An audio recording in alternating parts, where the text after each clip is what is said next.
What's up, you guys? It's Matt here. So I only have a little bit of time, so this is definitely going to have to take 8 minutes, right? No more, no less. Maybe somewhere around less than 9 minutes. Let's go with that. But I wanted to talk about investing. When it comes to investing in the stock market, there's so many videos out there to how to invest your first $100,000, your $100,000. I was saying hundred and then $1,000 and then $100,000. People, how to invest your first bit of money into the stock market. And you want to be able to invest it, and there's different ways where people are like, you have to be very safe with majority of the money, you have to be risky with some of the other money, or some people will say don't include any risk with your first $1,000. You want to make sure that you're not risky at all. A lot of times if you're investing your first $1,000, you're young, which means you have a lot of time to make up that first $1,000 if you do make a mistake. So it's definitely interesting to see all the different perspectives, but there's not a ton on investing in crypto. So let's go through investing your first $1,000 into crypto and really like which levels you should take or how much you should invest where. Should you take on any risk or shouldn't you? But anyways, I'm not going to tell you exactly what to buy into, but maybe do some comparisons with certain cryptocurrencies. So guys, hit the like button, hit the subscribe button, hit the notification bell for more videos like this one. Also, make sure you guys check out some of the links down below. It does help out the channel. And if you guys want to follow me on Twitter, definitely follow me on Twitter at Perry8K. You can follow me there and get me, get me to 15,000 followers or 20,000 followers. That would be great. But let's take some time to talk about this position. Let's take some time, or not this position. Let's take some time to talk about $1,000 being in this position. That's what I meant to say. So $1,000 is a lot of money to start with for a ton of people. Some people only have $100 and they start with their first 100. And maybe you can take these steps as time goes on to make these moves with your first $1,000, or even just do it percentage wise to your first 100.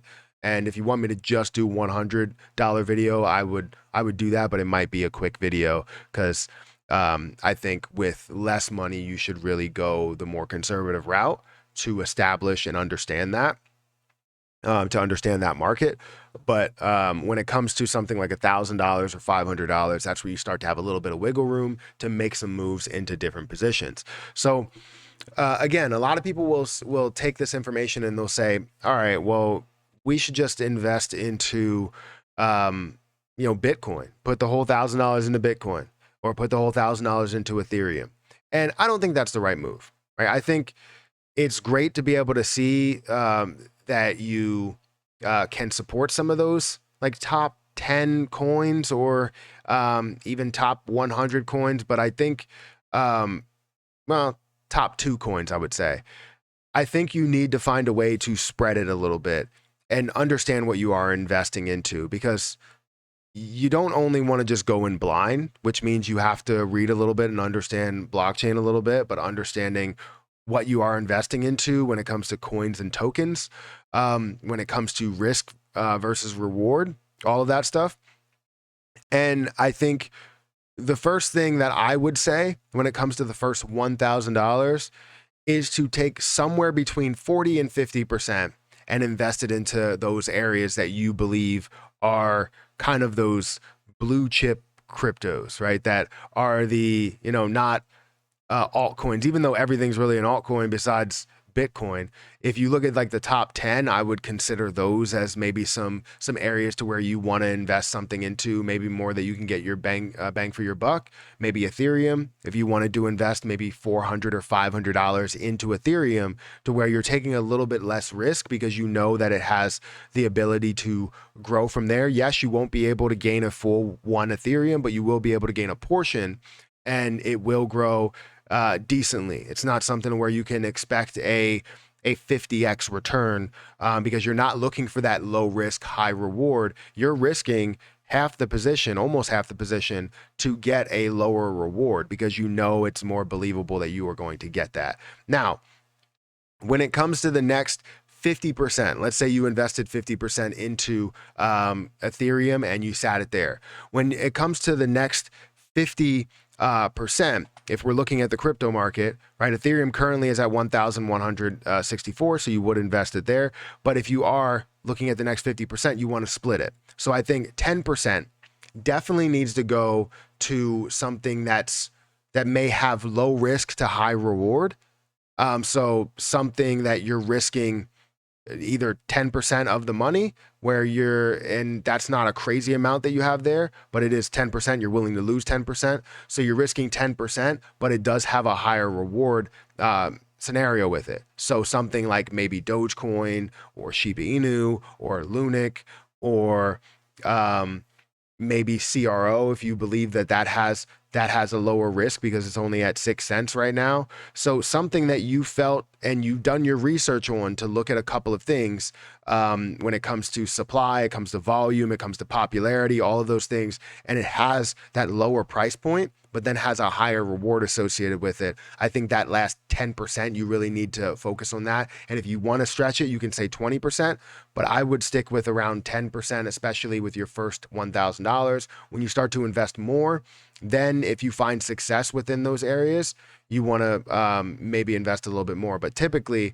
I like to go with a low amount in a lot of those low risk to high reward scenarios, because it could be a higher risk to that money. It's just you're risking a low amount of yours. The risk of some of those things falling down may be higher than others, but the risk of you spending the $1,000 is obviously lower. So that's where the low risk comes from, is the amount that you're risking rather than the actual investment being a risk, because every investment is pretty risky in the crypto market, especially nowadays. Then I would go into some other things that you understand for maybe a little bit with utility. So something like Cosmos that has a pretty good utility, understanding that maybe if you feel a little bit more on the risky side, but also understanding massive utility or massive potential, you would have Solana that you would throw probably somewhere around the other. There's 30%, or it's technically there's 40% that's left. I would say 30, around 30%, because I said 10 to 20% if you feel a little bit like you want to risk a little bit more on the risky side. But then after you invest into those, I would say the last 10%, depending on if you invested that into the other areas to where you have that low risk to high reward scenario, you want to have for more of an active trading amount, so that you understand the market a little bit more, investing into something like XRP to where you can, I'm not saying truly do XRP, but you can find something like XRP to where you find peaks and valleys, and those peaks and valleys can create profit and loss for you.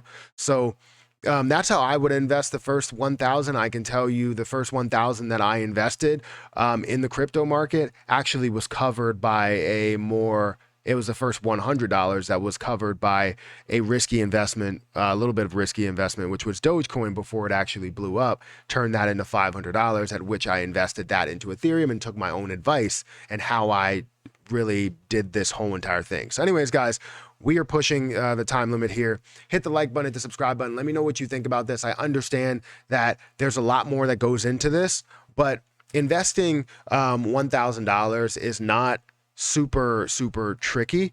It's just something you have to be comfortable with, and don't invest money that you can't lose, that you can't afford to lose, because anything could happen in the crypto market, anything could happen in investing, because it is kind of educated gambling, really. So guys, hit the like button, hit the subscribe button, hit that notification bell for more videos like this one. I'm gonna get out of here, and I'm over the 9-minute mark, so I apologize to myself, but I'll catch you guys in the next video.